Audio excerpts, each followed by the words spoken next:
It's time for the Sports Desk with Mike, Mark, and Kyle. Stay tuned as we discuss what's happening in the world of local and national sports in Southeast Missouri and beyond.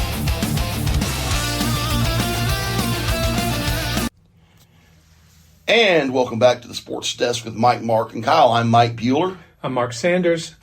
And this is Carl Roberts. And we are once again using our backup recording equipment because the recording equipment in our original branch studio is still on the fritz, but we have a good backup plan. It turned out better than I thought it would last week, hoping we are going to have that happen again this week because we have got a ridiculously full show. We are announcing, leading off today, our inaugural All Sports Desk team. We're going to talk more about that in a bit. We're going to talk about the Lady Raiders and what they did at the national tournament down in Lake Charles, Louisiana. We are going to talk about the NJCAA men's national tournament in Hutchinson, Kansas. Then after that, we're going to be joined by our friend Lane Ballou, who was at the NJCAA men's national tournament in Hutchinson, Kansas. And on the back end, we're going to be talking some national sports, including a pretty solid start by the St. Louis Cardinals. Told you so. It's still early, Mark. I wouldn't gloat just yet. It's a marathon, not a sprint, fellas. Every time they win a game, I'm counting down from 63 losses until we get to the point where your prediction is up in smoke. You just literally made me just think of Lou Brown. Every time we win, we peel a section. It's that thought, but with a different energy. I'm not Rachel Phelps, though, y'all. But anyway, before we dive into that, we are going to talk about our inaugural All Sports Desk team. This is something that we are very excited about. We decided to do something a little different with it. Me and Mark can't get to every high school game, and Kyle, obviously living on the other side of Missouri, doesn't get to see any local teams, other than the fact that Poplar Bluff Mules were out in your neck of the woods back in January, so that was kind of fun. But we decided to do something kind of cool. If you know much about high school sports around here, you know that the biggest award in high school football in Southeast Missouri is the Carr Trophy. It is basically the SEMO Conference's answer to the Heisman Trophy. And that award, when it is chosen, it is not chosen by media types like us. It is not chosen by coaches even. It is chosen instead by officials, the ones who are at every game and get to see more high school football than anybody. And we decided to kind of do that with the All Sports Desk team. I talked to some friends of mine who were officials, and they came up with a pretty solid team. We've got 10 boys on each team, 10 girls on each team, and we've got 6 pretty solid honorable mentions. And Mark, I know you're excited about this as well, although Mark's had a busy morning, so it looks like he's a little tired. No, I'm just listening, so I'm looking forward to hearing who made the cut. I did have the opportunity to cover quite a bit of high school boys basketball, especially District 2, 3, and 4. So, I'm excited to see who made the list. Yeah, and that's the thing. Mark got to see way more high school basketball than I did this year, which is pretty legit. And, that's the thing. The actual teams were picked by our official friends, but the honorable mentions we all had input in, which I think is pretty legit. We're going to lead off. We're going to lead off with the girls' team. And, leading off are 3 players that I think won't surprise too many people. From the Doniphan Donettes, Carson Haygood, Ellie White, and Bella Monahan. Mark, I know you get to see them play a lot. What are your thoughts? Well, I mean, Carson Haygood is already getting more postseason accolades. She was chosen one of Class 4's top 3 girls athletes this past season. I can't wait to see her play her senior season. And then beyond that, it's like I hope that Alex Wiggs has Adam Epps' phone number on speed dial for next year's recruiting season. You're not the only person that feels that way. She would make a good Lady Raider.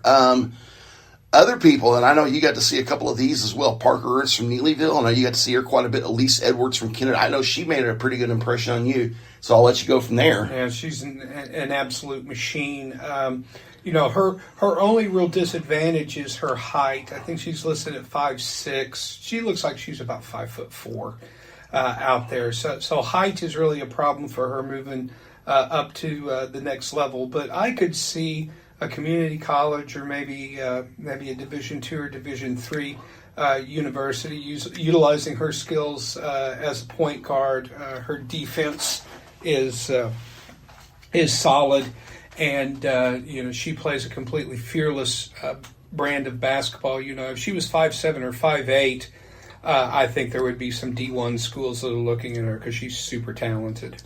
I think so too. Two more people. Kate Deck, the CMO Conference Player of the Year on the women's side, the winner of the Bob Gray Award, and her teammate Lauren Dory from the Jackson Lady Indians, plus Glow Frummer from Portageville, helped them get to the state finals. Kinsey Barton from Bunker, and Grace Ansell from Delta. I'm pretty happy with the choices we have for our girls team. Yeah, those last set of players were from teams that I didn't get a chance to play. Most of our media coverage from Cape Girardeau County covered most of those games, so just didn't get an opportunity to see them play. But we did see the results, especially in the postseason, so I think that's well deserved.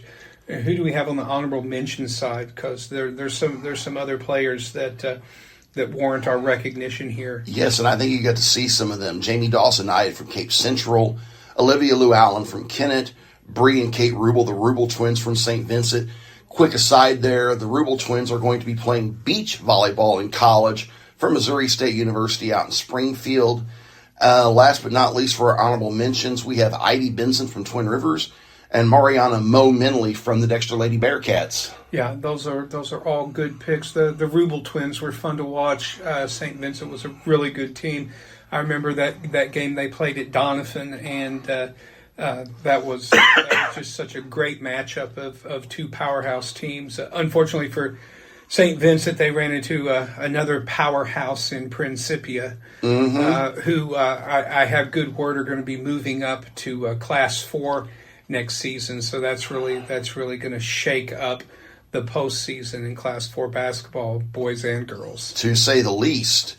And that brings us to the boys' side, and we've got a couple of good ones on the boys' side to lead off. A couple names that we got to see quite a bit of, Landon Burchard and Jed Hancock from Puxico. Those are both no-brainer selections, and you're gonna see them on all kinds of postseason best lists, and well-deserved. Another guy I know you got to see quite a bit of this year, actually a couple I know you got to see this year, John Aycock from Bernie and Corbin Kinder from Woodland. I got to see Corbin play early on in the season. Very impressive, tall and fast. And then I just love everything about John Aycock's game. It's just he's tall, but he can play the point. He can play that point forward position. He can shoot from three. He can drive the lane, rebound in the paint. He's a fully skilled player in every way. And I think wherever he decides to go to college is going to get a really good young player on their team. Good deal. Two more names we have from the Sikeston Bulldogs, the Class 5 state runner-up. We have Marquell Murray and Kobe Thomas. Kobe Thomas was the SEMO Conference Boys Player of the Year, won the John Gibbs Award. Marquell Murray, very outstanding player, just committed to play basketball at Mineral Area College next season. They made the Sikeston Bulldogs go this year. Yeah, and Sikeston was such a good team. I mean, I still find it hard to believe that they lost the state championship. I don't recall off the top of my head what team beat them, but they must have been absolute monsters. Country Day.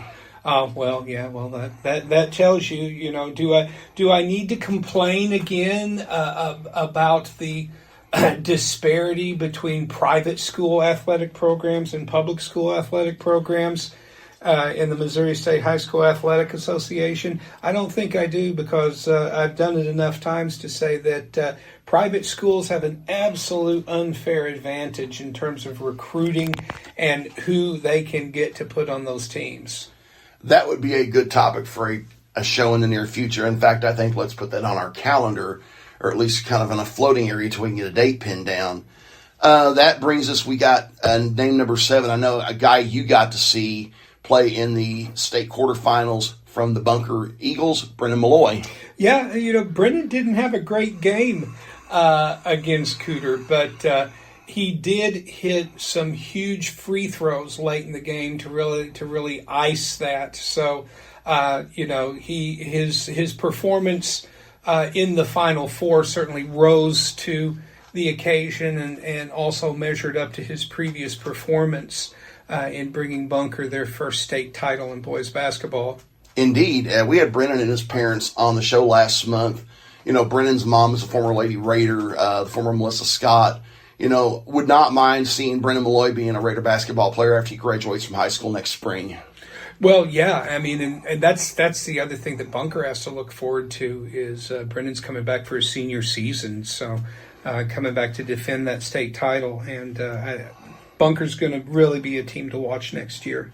Indeed, that brings us to our final 3 All Sports Desk boys: Goliath Morris Young from Cape Central, Javante Payne from Hayti, and Trenez Lane from Charleston. Yeah, let's give all respect to that Hayti team. They did what many people, myself included, thought was impossible and knocked off Puxco.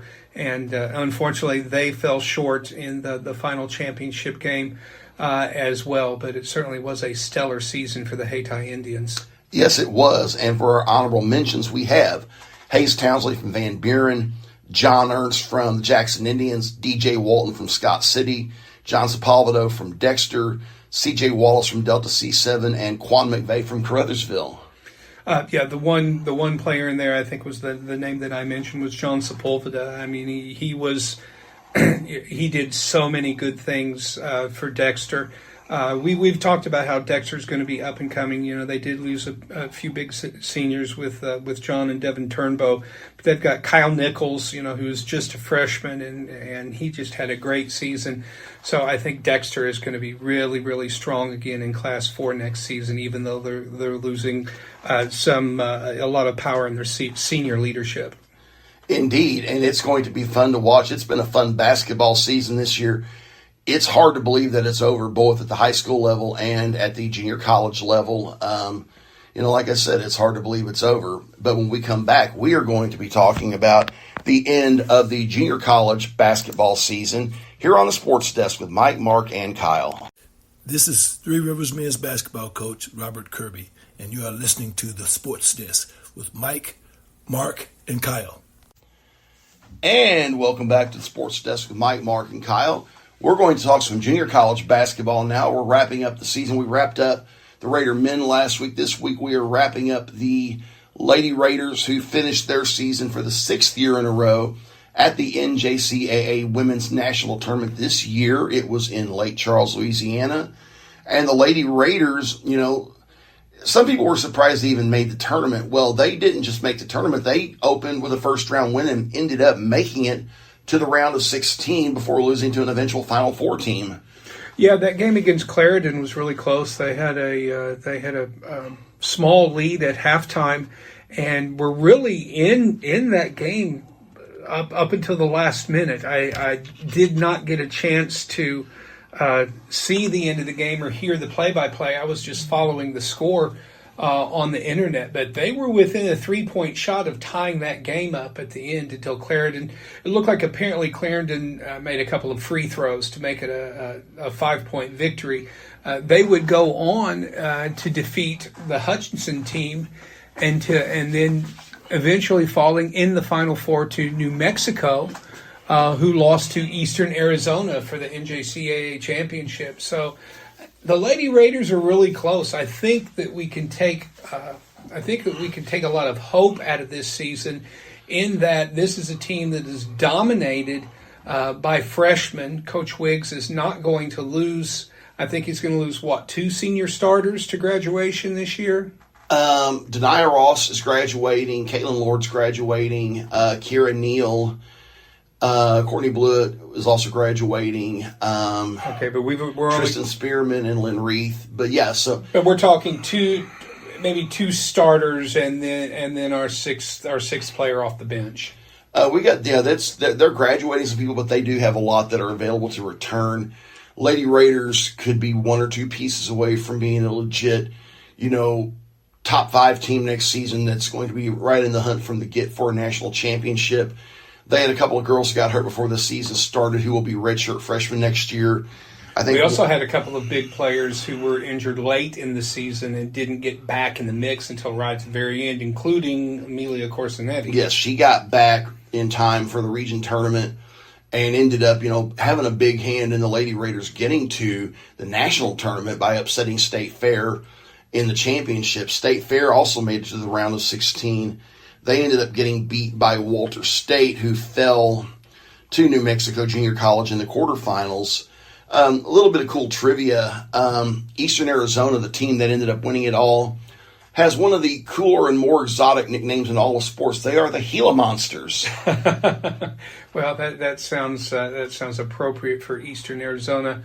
I don't know. I don't follow these teams nationally in the same way you do. I'm not sure what it is that Three Rivers needs to make a deeper run into the tournament. But, they're right on the edge. They're right on the cusp of making a deep run and having a chance to win it all. So we'll just have to wait and see what next season proves out to be. It's a long season, and staying healthy is such an important part of whether or not you're going to be successful in the playoffs. Yes, it is. Just a couple of thoughts from me as a sports writer and also a diehard Three Rivers sports fan.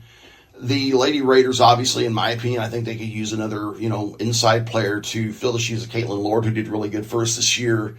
Would love to see us get another good 3-point shooter or two.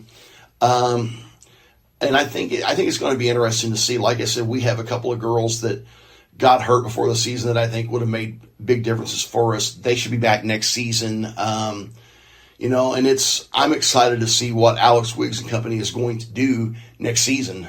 Yeah, and I mentioned earlier, I would love to see Carson Haygood wearing the black and gold, and she's both of those players that you described. She's tough in the lane, and she can also hit from 3-point land. So again, we're gonna have to wait an extra year to see the decision that she makes. I also think she's going to get a lot of steam from Division I teams. I can see that. Yeah. It's going to be interesting. We're going to switch gears to the men's NJCAA tournament in Hutchinson, Kansas. Got to do something kind of cool with that. I ended up following that tournament in part because I covered a couple of teams that played in it for out-of-town papers. Both of the teams got beat in the first round, but it was still an absolute joy to cover them. I covered Trinidad State College out of Southern Colorado. I also covered South Georgia State College for publications in their respective towns. And then covered the rest of the tournament for the Sports Desk Substack, which I've been pitching a lot on our Facebook page. If you have not subscribed to that Substack, please do. We're wanting to build on that and do even more with it in the future, so stay tuned to that. But I got to follow the men's national tournament in Hutchinson, Kansas. That was a good one. Our friend Lane Ballou and his Gulf Coast State College Commodores made a deep run, and that ended up getting to the Final Four before losing to eventual national runner-up College of Southern Idaho. In the championship game, Howard, Texas, the same team that beat the Three Rivers men in 2010 in their last appearance in the national championship game, got their first national championship since then by beating the College of Southern Idaho 82-67. Bit of trivia about Howard. They had a guy with Three Rivers ties on that team. Howard point guard Daniel Culberson originally committed to Three Rivers 2 years ago, but after head coach Brian Best retired and assistant coach Trey Rakes ended up moving on to Indian Hills up in Iowa, Daniel decommitted and went to Howard and now has helped the Howard Hawks win their second national championship. That was a heck of a tournament. Lane is going to be joining us in our next segment. There were some good things I got to see. Another team that had a really good run was Northern Oklahoma College in Enid, Oklahoma. They came in as the 21st seed into the regular season, just 17-13, but had a lot of close losses and put it together in March and made it to the quarterfinals at Hutch, upset South Plains in the first round, a team that had won 3 national titles, then upset Chipola out of Florida, a very good team in the round of 16, before falling to defending national champion Trinity Valley in the quarterfinals. That's a team I got to write a little bit about as well, because Northern Oklahoma Enid's head coach is Chris Gerber. Chris Gerber is originally from Conway Springs, Kansas, which is a town that I used to cover when I lived in Kansas. Chris's mom is the mayor of Conway Springs. Got to visit with him recently. He was a really good guy to visit with. Did some great things to that team this year. It's going to be fun to see what happens in the future with junior college basketball, because Hutch is an awesome place. I haven't got to go out there as much as I would have liked. I did get to go to the national championship game 10 years ago, and it was absolutely fun. Yeah, looking at the way these brackets broke down, of course, the championship was just as chalk could be. Howard was the number 1 seed. Southern Idaho was the number 2 seed. That's right. But Gulf Coast came in as a 14 seed. They had to play in the opening round, and then they won 3 games to get to the Final Four, and only dropped that Final Four game to Southern Idaho by only 12 points. So. And this is Lane's first or second season coaching at Gulf Coast State. This is Lane's second season. Yeah. Yeah, and the Commodores won their region in 2020, but did not get to go to the national tournament because of COVID. So this was their first national tournament appearance outright since 1972, before I was born and when you were still a preschooler. Yeah, when Lane was interviewing for that job, and there was some speculation about where he would actually land, and I would have to say that the powers that be at Gulf Coast are really happy that they made a good decision in hiring Lane to lead their men's program. A Final Four appearance in just his second year. I think they can definitely look ahead to good things in the future. Lane's done some really nice things with that program. He's a heck of a coach. Has it in his blood. He played at high school ball over at Advance for Bubba Wheatley, who was part of some great Advance teams back in the mid-1970s.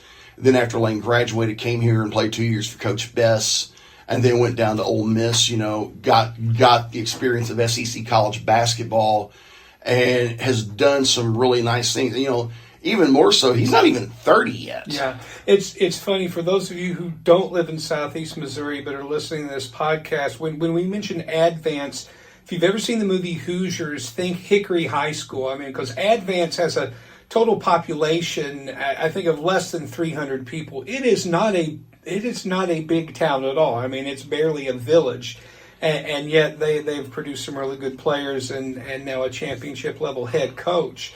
So it's always funny when you mention Advance. I'm like, it's a dot on the road, and it's a gas station and a post office. Yeah, it's a little bigger than 300 people, but it is not super big. But they have done some nice things. Won a couple of state championships back in the 70s in boys basketball under legendary head coach Carol Cookson.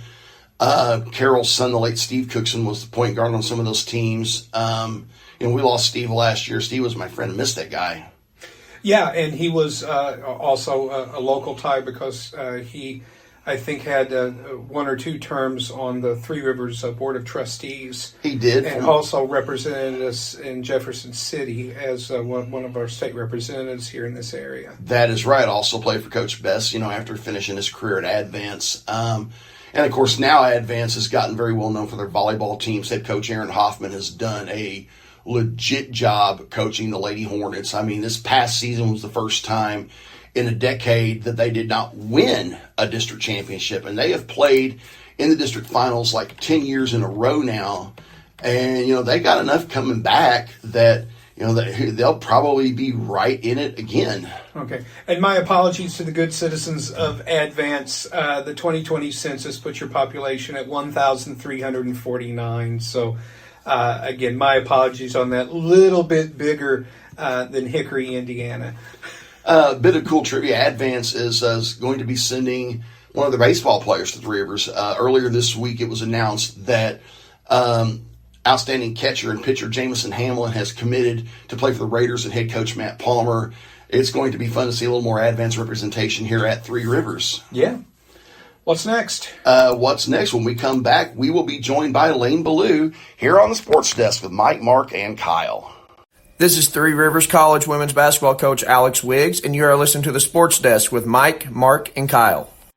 And welcome back to the Sports Desk with Mike, Mark, and Kyle. I'm Mike Bueller, and I am now joined by our friend Lane Ballou. Lane, welcome back to the show.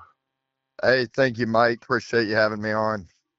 Good deal, man. First of all, congratulations on a heck of a season you just wrapped up down at Gulf Coast State, 28-8, national semifinalist.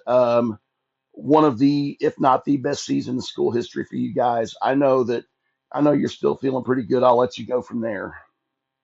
Yeah, we had a really good year. Obviously, didn't finish the exact way that we wanted to in the Final Four, but as you mentioned, the school hadn't actually been out to Hutch since 1972, where they took third, and so it is hard to get out there, obviously. And I was just proud of our guys for. We go into the last week of season, we're 5-5 in our conference play, and there's 4 teams battling for 3 spots. Everybody's neck and neck, and to our guys' credit, we found a way to win 2 games. If we lost one, our season's over. We win 2, and end up finishing co-champions of the league and make the region tournament and make it out to Hutch and have a great run. And so I'm really proud of our guys for bowing their backs when things weren't easy and the season was looking a little bit shaky, especially towards the end. And you guys had an impressive run at Hutch. I called a lot of those games. You know, First of all, you got the win in overtime to open against Brunswick out of North Carolina. Then you got the hard fought win against, third seeded Indian Hills, which is a very impressive win over a very impressive program. And then you got the quarterfinal win over your Panhandle Conference rival, Northwest Florida State. 2 of those games went overtime, but you guys, that was pretty gutty. I mean, winning those close games the way you did. Yeah, our team kind of had a motto all year of hard to kill, and I want to credit our AD for allowing us to go play some of these games. Like, the opening weekend at Missouri was great for our team. Now, obviously, we won the games, but they were great either way because they were Hutch-like games. Three of us had a team that could have won games at Hutch for sure. Menor area obviously made it to Hutch, and the first game with Three Rivers went to overtime and was a war. And then we're Menor area the next day and got a nice team, and we're down 10 with about 4.5, 5 to play and find a way to win the game. And we did that a plethora of times throughout the year. Our first game at home to start conference play, we're down 10 to Chipola in the second half, come back and win. Northwest Florida had us down 7 at home in a game that we had to win. Our season's over. We came back and won the game. Brunswick had us down 6 in overtime, 4 with 50 seconds left in regulation. We find a way to win. Indian Hills took a 4-point lead or 3-point lead there late in the game. We found a way to win. Northwest Florida were really kind of controlled the whole game in the Elite 8, and they made a nice run towards the end, and we made a few bonehead plays, and they tied it to send it to overtime, and our team never batted an eye, and we found a way to win that one. And so I thought the motto was right on point, like our guys' resiliency throughout the year, allowed us to win some really close games that could be the difference in you feeling like you had a good season or had a very average season, and so I'm proud of that for sure. Definitely. And one interesting question. You played in Region 16 with Three Rivers. You played against us and MAC this year. What is the difference between, Panhandle Conference ball and ball up here? It's kind of an interesting question, but I think it's a good question. Tell me about that. Yeah, I think Region 16 is very, very competitive. I just think the Florida League, like top to bottom every year, there's teams in Region 16, like on any given year, that could probably win the Panhandle, whether that's a Moberly or a Three Rivers or Menor area. But you can bet your life that in Panhandle play, even the team that finishes last place is going to give you battles every night, and every team's got 5 to 6, 7 Division I players. And even Pensacola this year, they didn't have the year that they would have liked to had in conference play, but they only got beat bad one time in conference. Every other game, 3-point loss, 1-point loss, 2-point, like you're just battle tested every night. There's no gimmies. And so I just think that really, really prepares you for those games like we just discussed. When we get out to Hutch and we're in a tight one, our guys aren't looking around like, oh, my God, what do we do? They're like, hey, we've been here. No big deal. Let's go. There you go. And another thing too, talking about, it's kind of looking at junior college basketball in general is, the transfer portal, which I don't think you call it the transfer portal in JUCO ball, but it's the same principle. And, we were talking earlier before we went on the show, and we were talking about Mineral Area got in 3 transfers this year. All 3 of them started for the Cardinals. 2 of them got first team all region, and all 3 were a big reason they made it to Hutch. And I know you've had some success with the portal as well. Trent Lincoln's the name that pops out. How has transfers changed JUCO basketball? Change because you can have a bad year and you can get really good really quick if you take the right ones. Now, I think that's the key thing. Like, obviously, Mineral took some good ones. We took 3 JUCO transfers this year, but 2 of them, teams made it to Hutch. Teams won their conference. Devontae Cobb's team won their conference, won their region, and made it to a Final Four. Trent Lincoln's team won the conference, made it to Hutch. Like, we're not signing guys that, played for a team that went 8-25 and he got 24 a game. Like, I'm not saying that guy couldn't be a good player, but we try to be selective and take the ones that fit what we're trying to do here, and so we took winners first of all, and then guys that are good enough talents and good enough players. And so I think that's something that coaches are really trying to value as winning, and guys that, have been around programs that have done things the right way. And you can't knock kids because, like, the South Plains kid we signed, his coach took a Division I job, so he wanted to venture out and see what he could do. And to his credit, he came in and worked and had a really good year and played really well at Hutch for us, Devontae Cobbs. And then Trent was a kid that I had known for a while. I had actually signed him at Chipola, and so when that came available, it was a no-brainer for me, and I'm glad he ended up coming with us. And I think he's going to be a first-team All-American. He had an unbelievable year for us and Panhandle Player of the Year. So that's been good for us, man. And we explore all avenues. We've got high school guys. We've had D1 transfers. We've had JUCO transfers. I don't think there's any direct science to it. I think you've just got to take guys that fit what you're trying to do as a program and what your needs and necessities are. Indeed, and I got to see Trent play this year opening weekend, and he's very impressive. Like I said, probably going to be a first team All American. I would say he may even be a contender for National Player of the Year at the JUCO level. Yep, for sure. Looking ahead to next year, and I think I might have said this earlier. That opening night game y'all played against us here in Poplar Bluff was one of the awesomest JUCO games I've seen in many years. I mean, the atmosphere was amazing. It felt like old school, 80s, 90s, 2000s, Three Rivers basketball. Any chance you guys may be playing us again next season?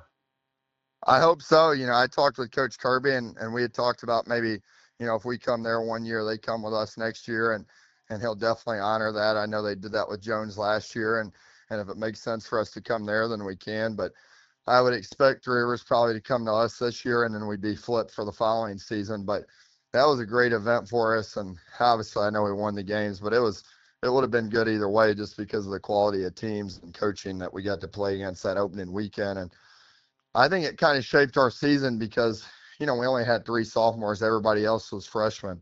And so we've got a lot of guys that are brand new to basketball.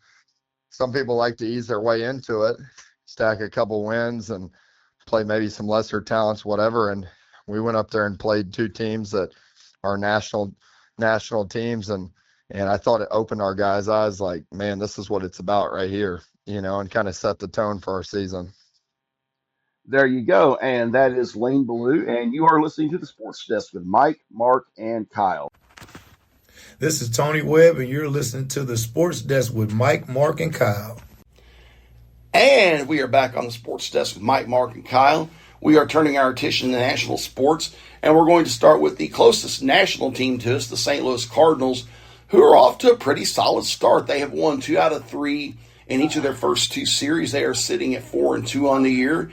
It's still early, but they have looked good so far. I've got to give them credit. And I know Mark wants to gloat a little bit, don't you, Mark? I'm no mathematician, but I'm pretty sure that a 667 winning percentage does not equal 100 losses on the season.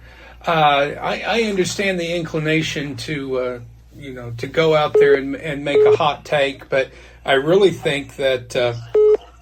Hold on just a second. Let me send that to voicemail. We are using cell phones to record this, so my apologies for my phone beeping if you're wondering what that was. Just I don't see any indications that this team is going to, as I predicted, finish below 500. Again, I'm not picking them to go to the playoffs. I'm not picking them to have a stellar record. I think what we will see as the season progresses is a very entertaining young team that is still trying to find its stride at pitching. The Cardinals have not had good pitching consistently, especially in that opening series against Tampa Bay. They're giving up way too many runs, and their bullpen is just as porous as a fishing net. Their young lineup is hitting, they're running, they're playing outstanding defense. The main thing that I want to complain about is this horrid Major League Baseball schedule. Now, back whenever it was that they started what was supposed to be a novelty of interleague games. 1997. Oh, God.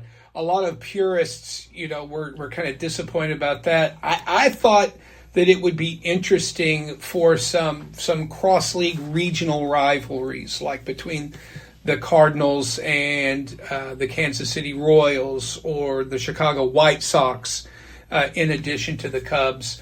But let's take a look at this Cardinals schedule. Tampa Bay, the Mets, okay, and then Detroit, and then Washington. So you've got 2 series against AL teams, 2 series against NL teams. And then Boston, Cleveland, Houston, 3 against Miami, 3 against Seattle. They don't play a game in the Central Division until the end of April, a 4-game series at Pittsburgh beginning Monday, April 27th. After that, the Dodgers come into town. Then we've got a series against Milwaukee. Again, only the 2nd Central Division series, and we're already into May. 4 against San Diego. And then the team without a city, the Athletics, Kansas City. And then finally, by the latter half of May, we actually begin playing some Central Division rivals, Pittsburgh, Cincinnati, Milwaukee. And then finally, the Cubs. We have to wait until the end of May to play the Cubs, and we've essentially reached the point where league distinctions no longer matter because we're playing an equal number of series against AL teams as we are NL teams. And here's my hot take, and I think that this actually makes a lot more sense. Realign Major League Baseball. It doesn't matter anymore. National League, American League, all the traditional things. There's a designated hitter across both leagues now. It doesn't make any difference. So the time has come for regional realignment. I could see that. It'll be interesting to see. The Cubs, the White Sox, the Cardinals, the Royals, Reds, Brewers, Minnesota Twins, and Milwaukee Brewers are all in the North Central League, the Midwest, whatever you want to call it. Let's do the regional rivalries in a way that makes sense, since the league distinctions no longer matter. Baseball's. And another thing I just noticed. Under the old format of interleague play, let's take the NL Central, let's take the Cardinals. Your division would rotate playing against other American League divisions. So one year you'll play the AL East, the next year you'll play the Central, and then you'll play the AL West, and every division will rotate against each other. So this way, the matchups are unique, they're fresh. Like, I can't tell you as a kid how excited I was the very first time the New York Yankees came to Busch Stadium, Old Busch. Sure, yeah. That was a big deal. Yeah. Or us going to Toronto to play the Blue Jays or whatever, like it's supposed to be a big deal. Yeah, I actually paid tickets to go see a preseason, or was it? No, it wasn't preseason. It was a game against the Seattle Mariners when Ken Griffey Jr. still played in Seattle, because I thought this may be my only chance to see Griffey Jr. play live. Of course, he ended up exactly. So no, I mean, but still, it's the uniqueness in the moment, because this might be the only time you get to see a Derek Jeter come to your city. Right. Or, those guys. But it's not that way anymore. Everybody plays everybody. So since there are no league distinctions, let's just put it all together in a way that makes sense. Let's have an American League East that features the Yankees, the Mets, the Red Sox, the Phillies, and the Pirates. And I don't know, maybe you could throw Cincinnati in there. Somewhere, you have a National League South that has Tampa, Miami, Atlanta. Yeah, maybe you put an expansion team in Charlotte, North Carolina. But I like the way you're thinking there, and honestly, I wouldn't rule it out. I don't consider Rob Manfred to be that smart of a man, but that's another story for another day. Well, I'll tell you one thing that he's instituted that I think is just brilliant. And again, this is something when my old buddy Tuck listens to this, his head might explode. But I love the ABS strike call. You are reading my mind. I love system. It. Yeah, and the fact that it is literally humiliating these umpires who should be run out of the game because they can't call a ball or a strike. Hello, C.B. Bucknor. Yeah, or Angel Hernandez is another one. Oh, he's gone. No, he's retired. Thank God. Okay, God. Yeah. Yeah, I mean, it's like... message to major league umpires. Nobody cares who you are. You're not part of the show, okay? Until you can learn how to do a front flip while you're calling an out at first base, a la banana ball, nobody cares about you. And I've always said, if I know your name as an official or an umpire, there's a 99% chance it's not for a good reason. No, I don't need to know who you are. Either you've done an exemplary job or you were Eric Gregg in the 97 NLCS. If you know, you know. Don't say that to a Braves fan of a certain age. But it has exposed terrible umpiring. Yeah. And I'm glad. And it's not a system that you can just abuse and abuse. You get, I think, 2 challenges per game. And it's proven to be extremely efficient. Yesterday, at the time of this recording, as a matter of fact, was the first time that the ABS system was used to determine a third strike call to end a game. Ooh, yeah. In Baltimore. Yeah, and that's the sort of thing that we need. I don't think that we need to take the human element completely out of the game, but when the difference between a ball and a strike is an inch and it's consequential in determining whether a game ends or continues on, there is the urge to get it right, and since we have the technology to do so, then I think we should do so. The one nod that I will give to the purists is putting a runner at second in extra innings is the worst idea ever. They need to stop that. Absolutely hate it. That's high school crap. Yeah, Please don't do that. It really is. Yeah, it really is. And it's like, if you don't want extra innings, then you play, it's a 9-inning game, so 3, 6, 9. Play 3 extra innings, and if it's a tie, it's a tie, and you get scored as ties. And it's like, well, guess what? Games end in ties. The National Hockey League has been dealing with ties forever. Major League Soccer has been dealing with ties forever. We can have ties in baseball. If you don't want multi-inning games, play 3 extra innings. If nobody scores, that's that. Personally, I've always loved extra inning games because baseball's a game of chess. Yeah. And literally, all it takes is one pitch, and I love that about baseball. And thank goodness the NHL got rid of ties after the 04-05 lockout. But it did give us the loser point. That's another story for another day. By the way, the St. Louis Blues are only 4 points out of the last playoff spot in the Western Conference. On an aside, they did lose in overtime last night, but they're only 4 points behind, I believe, the Nashville Predators for the second wild card spot. Yeah, who saw that coming? I've seen some some stuff in social media talking about the 2019 Blues. Were in last place and not the same team. No, of course not the same team. This is not a team that's gonna make a run and win the Stanley Cup by any means. But the LA Kings sitting in that second wild card spot with 78 points. The Blues only it's the King with 74. 74.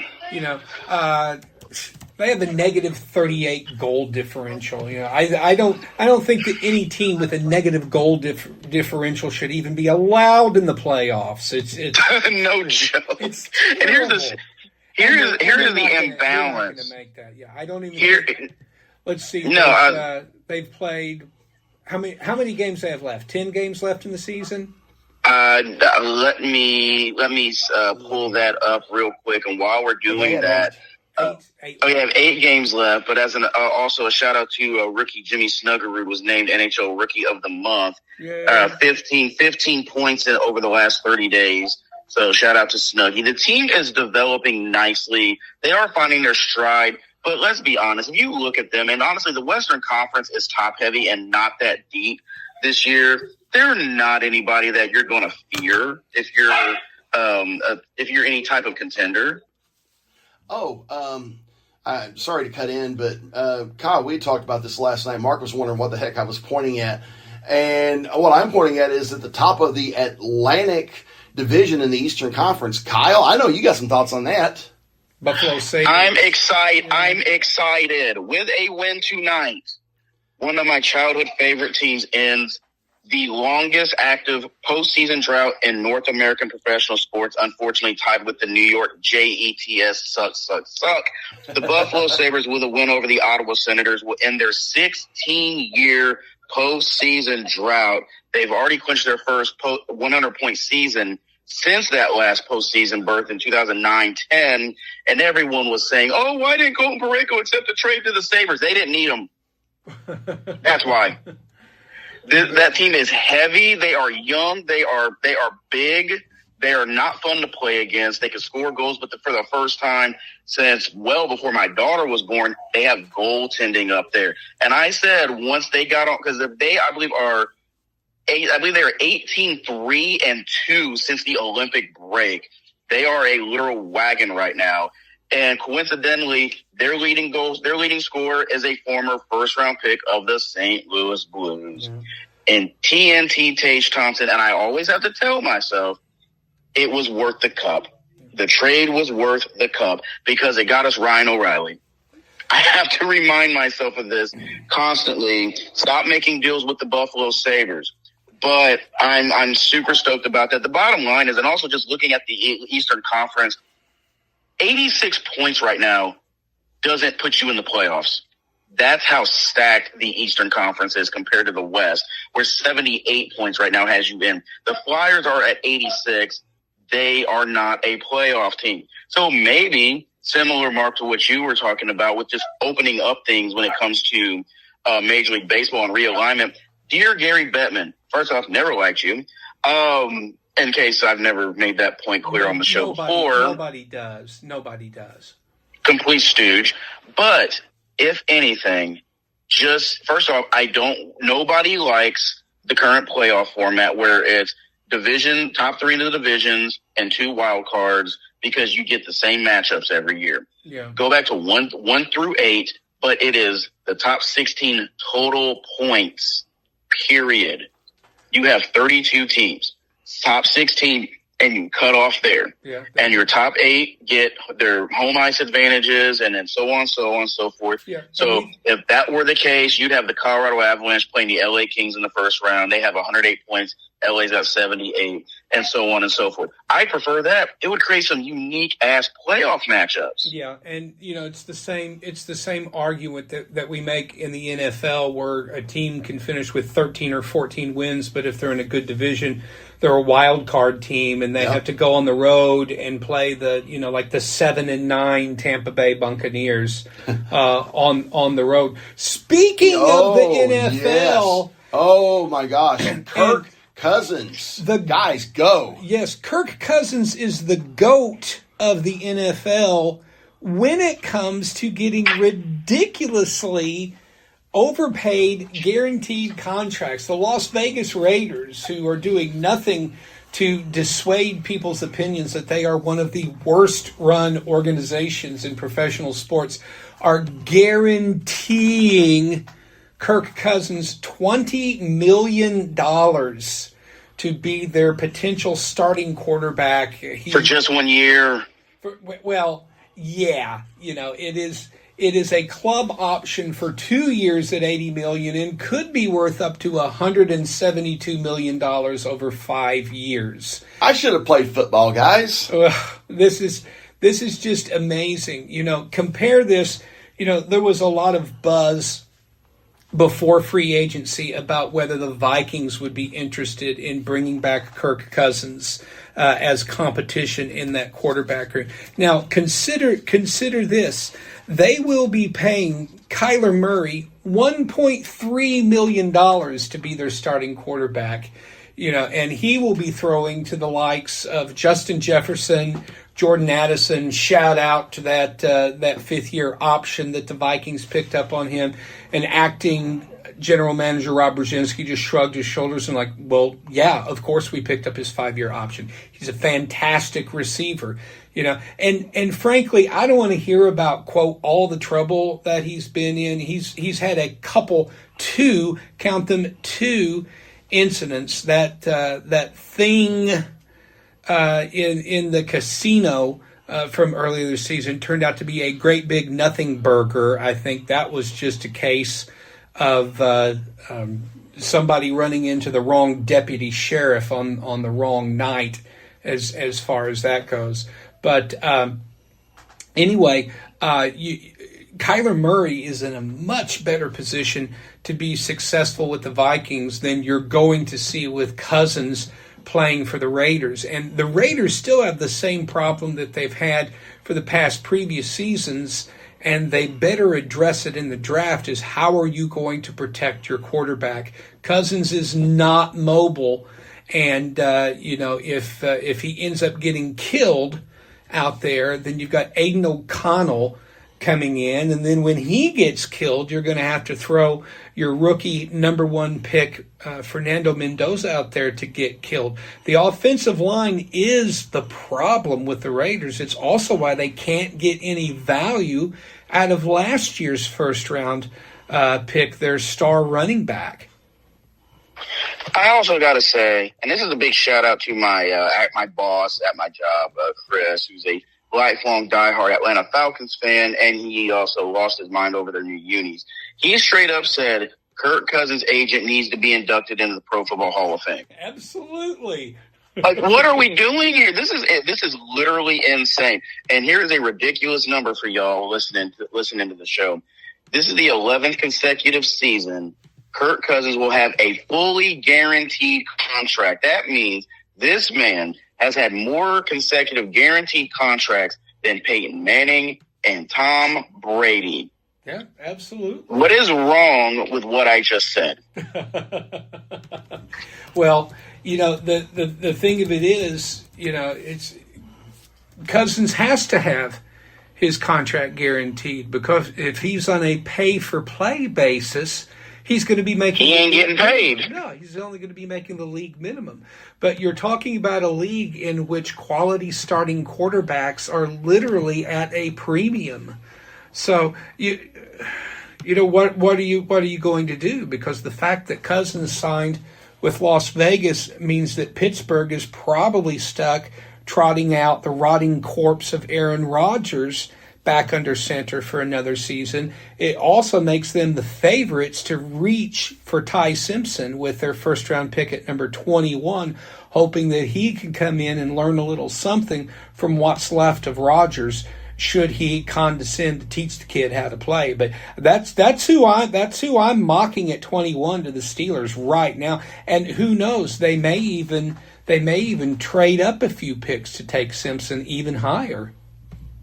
At this point, I can see it, but again, the Pittsburgh Steelers, since you're suggesting they take Ty Simpson, which I believe is a slight stretch, I'm not but suggesting given they how should, I'm saying they're going to, because they don't have a choice. what do you have really to help this kid? Nothing. Are you kidding? Are you kidding? Okay, they acquired Michael Pittman Jr. Michael Pittman Jr. is a good receiver. He's not a world beater, though. Where's their running game? No offensive line. We need to be honest that Mike Tomlin may have jumped off of a sinking ship. He may have seen, the reckoning on the horizon and think, you know what, I've got this 20-year record of never having a losing season and so many consecutive seasons making the playoffs, and I don't want that to end, because it is definitely coming to an end in 2026. I think Pittsburgh could finish lower than Cleveland this season. They really could. Yeah. They really could.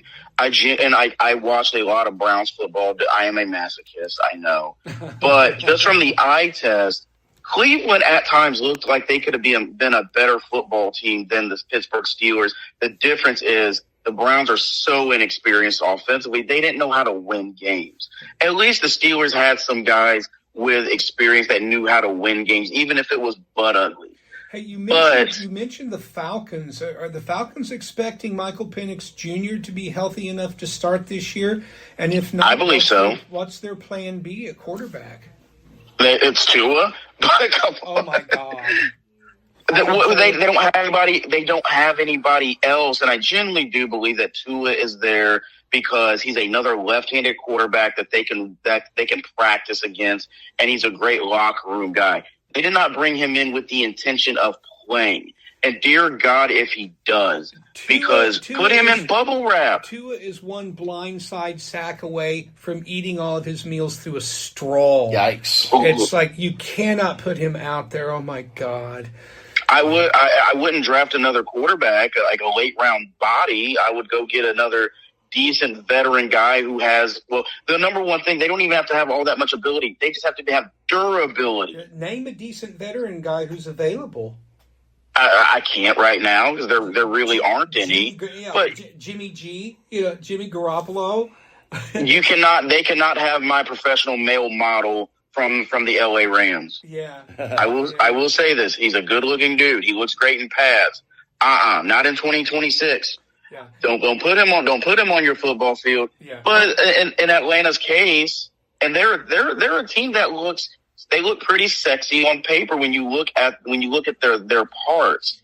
Drake London and Bijan, they have a really fantastic young defense, excellent secondary, but it comes down to that quarterback. Will Penix take the leap? I believe he has it in him. I didn't think Raheem Morris was the coach to get it out of him. Kevin Stefanski, I believe, is. And we're gonna have to hope he can stay healthy. It's his problem. His problem coming out of Washington was his history of knee injuries, and we're just gonna have to watch out for that, folks. It is April, and we are 3 weeks away from the NFL draft. That's going to be fun. Things are about to get so exciting. We've got to do a mock draft. We will. Yeah, we're going to do a mock draft, and I also want to talk with you guys off air about how we can do a live mock or a live podcast or something of the first round. It'll be. That's easy. We should be able to do a watch along on the Sports Desk page on Facebook. We will see what we can do. But guys, that's our show for this week. It's been a good one. Really excited about it. Hope to have some really good things coming up soon. But I'm Mike Bueller. I'm Mark Sanders. I'm Kyle Roberts. And you have been listening to the Sports Desk with Mike, Mark, and Kyle.